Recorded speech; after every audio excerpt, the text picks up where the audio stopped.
So these are going to be a few, like, I'm going to mention kind of mini theories, not really mini theories, but things that I've just noticed from watching the show. Let's look at other appearances of the Void. In the episode The Procrastinators, there's a time where Gumball is going to reach for the remote, but the Void literally shows up in the window and shakes the house to prevent him from grabbing the remote. That's interesting how the Void just randomly shows up. We're also going to talk about other things that I kind of just noticed. This is another theory that I'm probably going to make entirely, but I'm going to try to make and analyze things about the Awesome Store merchant. Because there is a lot of importance. He has a lot of importance to the show if you don't realize it. I want to talk about the identity of him, who he possibly could be. Please leave your ideas in the comments about what you think, because I love feedback from you guys.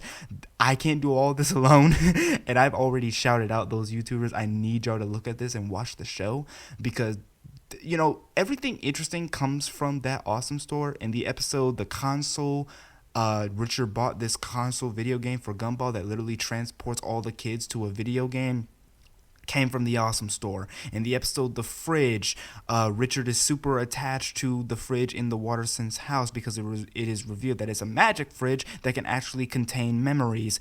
Granny JoJo, Richard's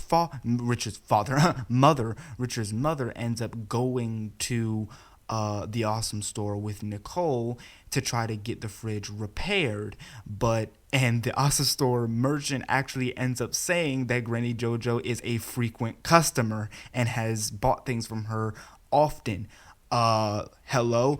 The second most important character to the show, Darwin Waterson, the fish that grew legs, came from the Awesome Store. Look at the episode The Origins. Like, a lot of important things come from that Awesome Store. I have a small theory but don't have a lot to prove it about the identity of the Awesome Store, and that is, I think that it's possible that Mr. Small is the Awesome Store merchant, but there's not a lot of evidence to support that right now, so I'm kind of going to leave that where it is. So since we gotten through that segment, let's go on and talk about the episodes I'm going to talk about now. Let's look at, I think this is a season 3 episode after The Void, titled The Nobody.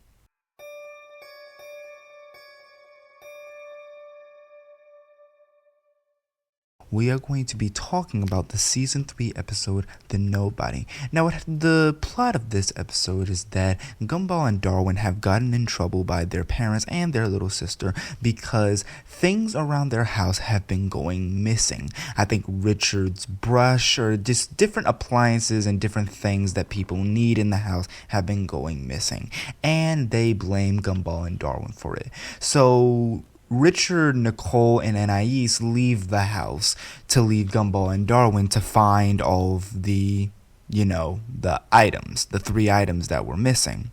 So, of course, they go through their usual mojo, jokey things to find these. And they end up finding a secret room at the basement of their house. They find a secret basement in their house.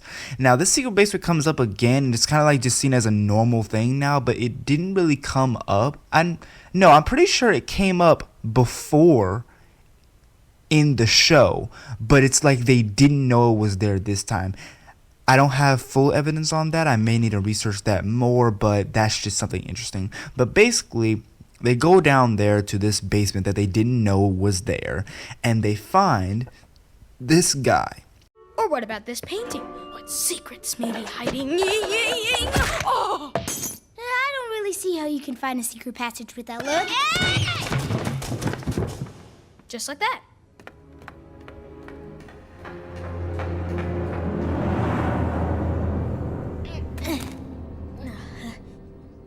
Oh, thanks for coming, dude. I would have needed a clean pair of legs if I was here by myself. No worries, bro.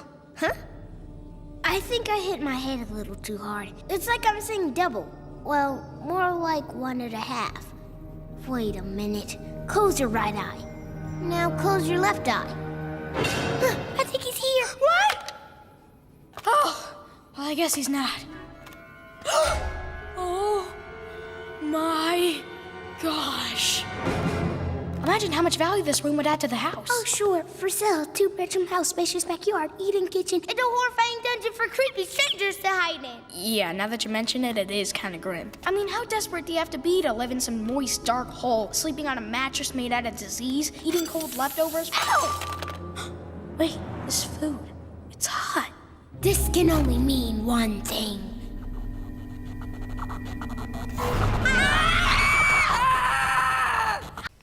This character has the name of Rob. Now, Rob is actually a character that comes up previously in multiple different episodes of the show.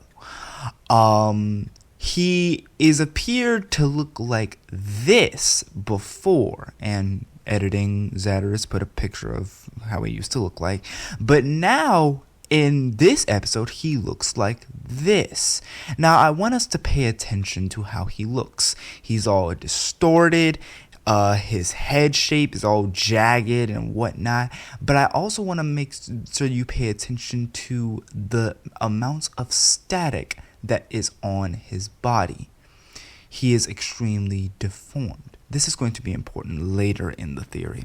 Now, of course, they go through their usual mojo of trying to catch him and whatnot in a very funny scene, but we're not going to talk about that. But they end up catching him and trying to speak to him, and he tells them that he doesn't remember who he is. He is a nobody. But then he remembers in courses of events, and we flash back to the scene where they were in the void.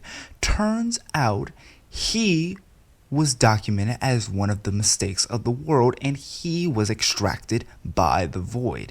Our mortal enemy! You could be like the worst guy the world has ever made.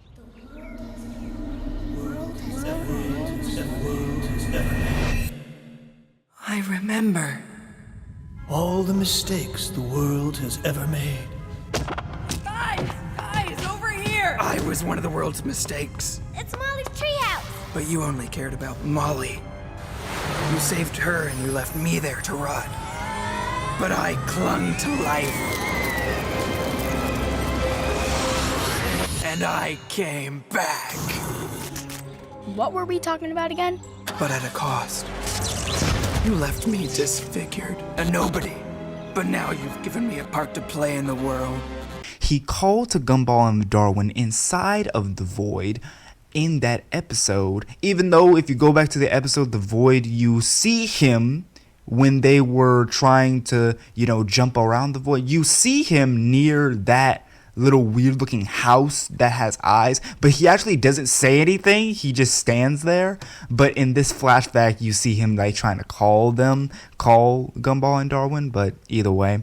So he explains that he was one of the world's mistakes, but they only cared about Molly. So he was actually holding on to the van when they went out of the void. So as you see, after all of that happening where he did the flashback and stuff, he is extremely deformed now because he actually, it kind of was complicated for him to get out of the void. But now he made a sworn deal that he is going to become their nemesis. And the episode just ends after that.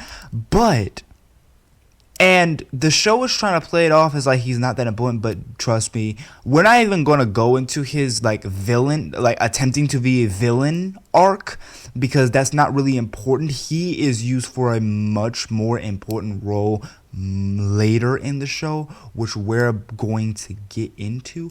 But first, before we get into that, we're actually almost done, and my recording session right now is at 37 minutes, so this is going to be a while, but we're almost done. Before we go back to know Rob, let's discuss another character. This character we're going to discuss in the episode The Oracle.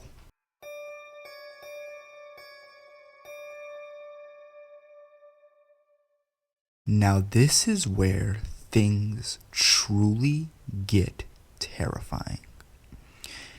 In the episode The Oracle, this is season 3, episode 31, Gumball and Darwin and Anais are at a garage sale at Banana Joe's house. Now they're looking through all the art items and whatnot, and they end up finding a set of paintings that appear to show different events that have happened in the series. Why, you little... Gumball, look! What? Look at that! What The... What? Close enough. Dude, who painted this? My mom. Okay. When did she paint this? I don't know. All this stuff's been in the garage for years. How's that possible? It's amazing. And you know what's more amazing? I'll let you have the whole kit and caboodle for half a $7 bill. Wait a minute. We're in this painting too! Yeah, is that what my head looks like from behind? It's like a... Yeah, a pair of butt cheeks after liposuction. Ow, ow. This is weird. Look at the date. She painted this years before it happened. There are multiple different things that happened in the past, but then they come across a painting that hasn't happened yet. It is a painting of Gumball in the mall, naked, being covered by a leaf, and everyone seeming to attack him or being mad at him for... Well, at least I got the decency to keep my clothes on. Wait, that never happened? But everything else she painted has. Look, October 24th. That's impossible. That's today! or something. And they view that this hasn't happened yet, and Banana Joe reveals that his mother, Banana Barbara, painted them. Now, if you note from the clip, Anais mentions that the date on the painting documents that she painted it long before it happened. This is going to be important. So, they go through this whole thing of trying to actually prevent what happens in the painting with Gumball from happening. But, of course, things in the show just end up happening, and it seems like it was inevitable, so it happens. Gumball is naked at the mall, and all the things that happen in the painting happen in real life. And at the end of the episode, all these like creepy things happen at the end of the episode. But at the end of the episode, Anais states, just think about it. Do you think all of this would have happened if we hadn't saw that painting? And it does like a little jokey, dramatic thing with Richard and his binoculars.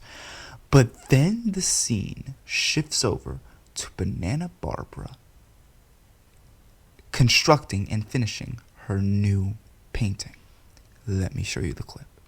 So there might not have been a millionth customer winner, but there was a big loser. How could I let this happen? You didn't, Gumball. You made it happen. But how could Banana Barbara have known? The real question is, would any of this have happened if we hadn't seen the painting? Yep, Richard, stop that now, please.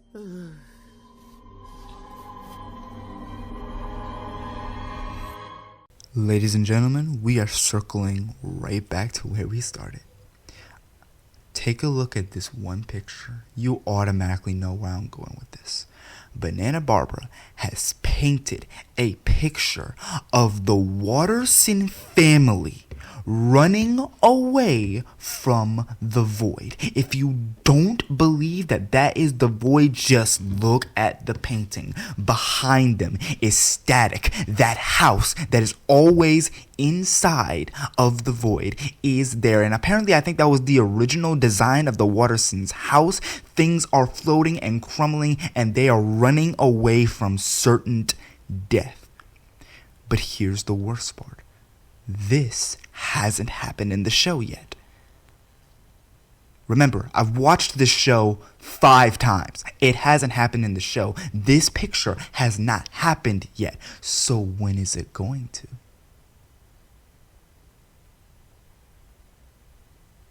I have a few theories on when it is, but I'll get to that later. So the whole thing about Barbara painting the future is really important about the next, and actually the next to last episode we will actually be covering.